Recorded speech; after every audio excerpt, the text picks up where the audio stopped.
Good morning everyone. So this is day 2 of my cycling journey from the Danube to Lake Constance, and today I'm going to be leaving Biberach, which was a beautiful town by the way, and hopefully I'll have some videos and pictures of that. You can check my Instagram account for some pictures.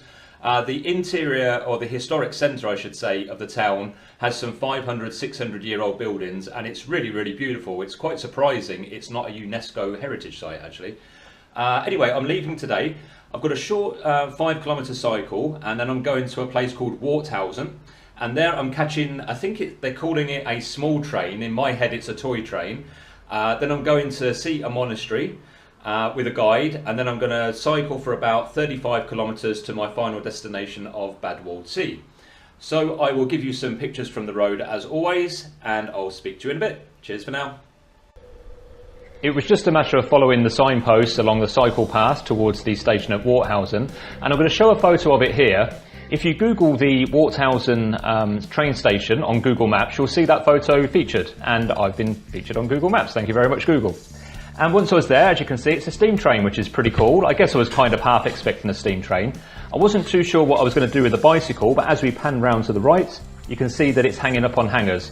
So this train is obviously set up for cyclists that want to go to Ockenhausen, that don't want to cycle the route, and it makes for rather a pleasant day out.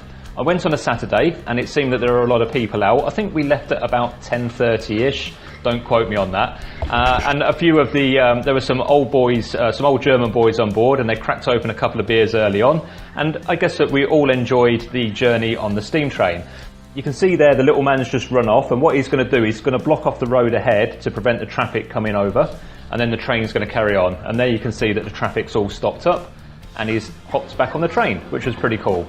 So that's the journey on the steam train, which, I don't know, it broke it up nicely, and it was very pleasant.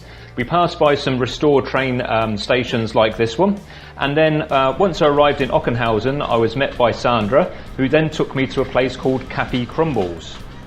Inside Cafe Crumbles, it's a Scottish-influenced cafe. So there were scones, there was a cup of tea, and there's a variety of cakes as well. Who would have expected it in the middle of Germany? But there we go, it's very pleasant. Thank you very much, Cafe Crumbles, for hosting me. Moving on from the cafe, we took the short cycle ride to the Ockenhausen Monastery. Overlooking a valley, the Ockenhausen Monastery is one of the highlights of the Upper Swabian Baroque route. It's well preserved and was first established back in the 11th century. The monastery has had a long association with music, and it is currently home to the State Youth Music Academy. Parts of the building are open today to the general public, and you can easily spend a couple of hours wandering around here. I'll put some more information underneath the video in the comments section below. After leaving the monastery, it was time to hit the road again and cycle the 30-odd kilometres to the town of Bad Waldsee.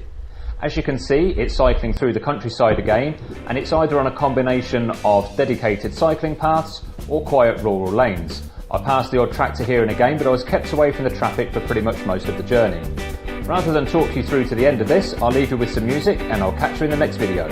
Thanks very much for watching, and I'll see you next time.